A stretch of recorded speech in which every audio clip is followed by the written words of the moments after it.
You are 26 years old. You are sitting at a kitchen table that wobbles. Your laptop is open. A Zillow listing is on the screen. A duplex. 2 units. $118,000. You've been looking at this listing for 11 days. Not because you don't understand it. Because you do. And understanding it means you have to decide. And deciding means you have to stop being the person who almost did something and become the person who did. You write down the numbers on a legal pad. Mortgage, $680. Unit 1 rent, $750. Unit 2 rent, $700. The math works? Barely. But it works. You close the laptop. You sleep badly. You wake up and make an offer. 1 unit. You close on a Thursday afternoon. The attorney's office smells like old carpet and copy paper. You sign 41 pages. Your hand cramps on page 30. You sign anyway. The seller is a man named Gerald, 63 years old. He's owned this building since 1991. He shakes your hand at the end. He says, "Take care of it." Not the building. The tenants. You nod like you know what that means. You don't know yet what that means. The first tenant is already in place. A woman named Diane. 4 years in the unit. Pays on the first. Every month. Without being asked. You don't know yet how rare Diane is. You will think about Diane often later. You paint Unit 2 yourself. 2 weekends. A roller in a tray and a YouTube video about cutting edges. By Monday you have a signed lease. A young man named Terrence. Night shifts at the hospital 2 miles away. You hand him the keys. You drive home and sit in the car for a second. You are a landlord. That word sits strangely, like a coat that doesn't quite fit yet. First month, both rents come in. $1,450 total. You net $487 after the mortgage, insurance, and reserves. You didn't work for that $487. Not this month. Not directly. That is a completely new relationship with money. You don't fully understand it yet, but you can feel the shape of it. Month 3, the furnace. A technician named Ray drives a white van and looks at the unit for 11 minutes. Heat exchanger, $1,400. You don't have $1,400 in the maintenance reserve because you didn't build one yet. You put it on a credit card. You build the reserve the next month. You never let it go below $2,000 again. That is a lesson that cost $1,400 and took 45 minutes to learn. Most lessons in real estate cost more, take longer. Month 7, Terrence pays late. He texts at 9 p.m. Short on this month. Can I do half now? Half on the 15th. You say yes. You feel generous. The 15th comes. No payment. 3 days of silence. He eventually pays. In cash? In an envelope slid under your door at 7 a.m. on a Saturday. No note. You deposit it. You update the lease for next year. Late fee after the 3rd. No exceptions. Generosity without structure is just a boundary someone else sets for you. Year 1 ends. Net cash flow, $4,100. Not a salary. Not a windfall. A beginning. You refinance. Pull $14,000 in equity. You label the account, next property. 2 to 4 units. You are 29. You close on a triplex 8 months later. You use the $14,000 from the duplex as part of the down payment. The duplex helped buy the triplex. The machine is starting to connect to itself. You feel this for the first time. Not in a spreadsheet. In your chest. Managing 4 units across 2 buildings is not twice the work of one. It is 4 times the work. Nobody told you that. You learn it when 3 things break in the same week across 2 buildings. Water heater. Leaking toilet. A tenant dispute over a parking space that was never clearly assigned in the lease. You handle all 3 while working your regular job. You eat cereal at 9:30 p.m. because cooking feels impossible. You open the spreadsheet. The numbers are still good. You eat the cereal. By 31, you have 9 units. Net cash flow, $2,900 a month. You hire a property manager named Sonia after a tenant calls at 11:30 p.m. on a Friday to report that the bathroom light flickers.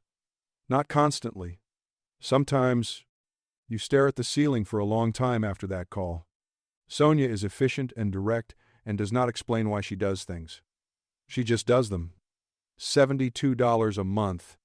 The best $72 you have ever spent. Your salary is $74,000.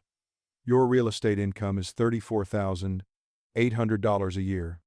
You are making almost half your salary from buildings while you sleep. You tell almost nobody. The people who would celebrate don't understand it. The people who understand it would ask you for something. You stay quiet. You keep building. 5 to 15 units. You are 34. 14 units. 8 years in, you are not the person who made an offer on a wobbling kitchen table anymore. That person still lives somewhere inside you. But the coat fits differently now. There is a difference between owning real estate and operating a real estate business. You cross that line somewhere around Unit 9. You didn't notice when it happened. You noticed after you hire a maintenance coordinator named Domingo. He has a truck and 22 years of experience and a way of looking at a problem that tells you immediately whether it costs $300 or $3,000. That instinct is worth more than his hourly rate. You pay him more than he asked. He stays for 6 years. A tenant named Beverly has been with you since Unit 3. Pays on time. Reports issues early. Keeps the unit clean. You keep her increases slightly below market. Not from sentiment. From math. Turnover costs $1,800 in vacancy and prep. Keeping Beverly costs $40 a month in foregone rent. The math is not close. At 35, you close on a 5-unit building from a man named Hector. He's owned it 19 years. He's tired, not of the building, of the calls. He looks at you across the closing table the way Gerald looked at you 8 years ago. He says the same thing Gerald said. Take care of them. You know what that means now. You nod differently than you did at 26. 15 to 30 units. You are 38. 23 units. Monthly cash flow after all costs, $5,200. You no longer work the regular job. You left it at 37. Not dramatically. You just ran the numbers one Tuesday. Real estate income, $4,100 a month. $5,800. The gap had been closing for 2 years. You were spending 40 hours a week maintaining the smaller number. You gave notice on a Thursday. Your manager seemed surprised. You were not surprised. You had been ready for 8 months. You meet a woman named Claudette at an investor meetup. She owns 41 units. She asks 2 questions. What's your average cap rate on acquisition? And what's your vacancy rate trailing 12 months? You know both numbers instantly. She nods. She says you're past the hard part. You think you're in the hard part right now. She means something else. She means the part where most people stop. Most people stop at 12 units. At 17. At 22. They sell or stall or just manage what they have. You didn't stop. That is the only difference she sees. That is the whole difference. 30 to 100 units. You are 46. 73 units. Gross monthly rents, $68,400.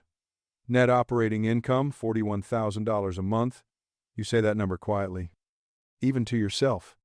You say it the way you used to say $487, with the same quality of disbelief, just with more zeros. At this level, you are no longer a landlord in the way the word originally meant. You are an operator. You run a business that happens to be made of buildings. The buildings are the inventory. The tenants are the customers. The team is the infrastructure. You are the architect. You have a bookkeeper named Harriet who sends you a 1-page summary every Monday at 8 a.m. You look at 3 numbers. Vacancy rate, maintenance spend versus reserve, rent collection percentage. Everything else is downstream of those 3. A private equity firm wants to acquire 32 of your units. Implied valuation, $4.1 million. You sit with it for a week. You call a tax attorney named Sterling. He talks for 40 minutes about cost basis and depreciation recapture. You take notes. You have always taken notes. Since Gerald's closing table, 41 pages. Hand cramping on page 30. You are still taking notes. You don't sell. The portfolio generates $41,000 a month. You can borrow against it at rates below the return it produces. Selling means paying the tax. Holding means the asset keeps working. You hold. The most expensive thing you own is your patience. You have been building it since a Zillow listing you looked at for 11 days. You are 51 now. 104 units. The number is not round. That's how real things work. Round numbers are for goals. Real portfolios are messy and specific and always slightly off from what you planned. You still get calls. Not from tenants. From investors at Unit 6 who want to know how you got to 20. You tell them the truth. The furnace on the credit card, the envelope under the door at 7 a.m., the parking space at 9:30 p.m., the roof nobody disclosed, the deal you walked away from at 45 days in, the 3 numbers from Harriet every Monday. You tell them the checklist is the whole thing. The checklist is every mistake written down so it cannot happen twice. They write it down. You don't know if they do it. But you told them the way Claudette told you, the way Gerald told you to take care of it, the way every person who ever handed you something real told you what mattered before they walked away. Tonight, Tuesday, 11:43 p.m., you open the software, 72 of 73 units occupied. Rent collection at 98.6%. Everything is fine. More than fine. You close the laptop. You sit at the kitchen table. Different kitchen, different table. This one doesn't wobble. But you're doing the same thing you did at 26. Running the numbers one more time, just to make sure. Somewhere tonight, a 26-year-old is sitting at a kitchen table that wobbles. A Zillow listing on the screen, a duplex. 2 units. $118,000. He's been looking at it for 11 days. He understands the numbers. That's why he's afraid. Understanding is the beginning of having to decide. He closes the laptop. He opens it again. The table wobbles. It always wobbles at the beginning. That's how you know it's real.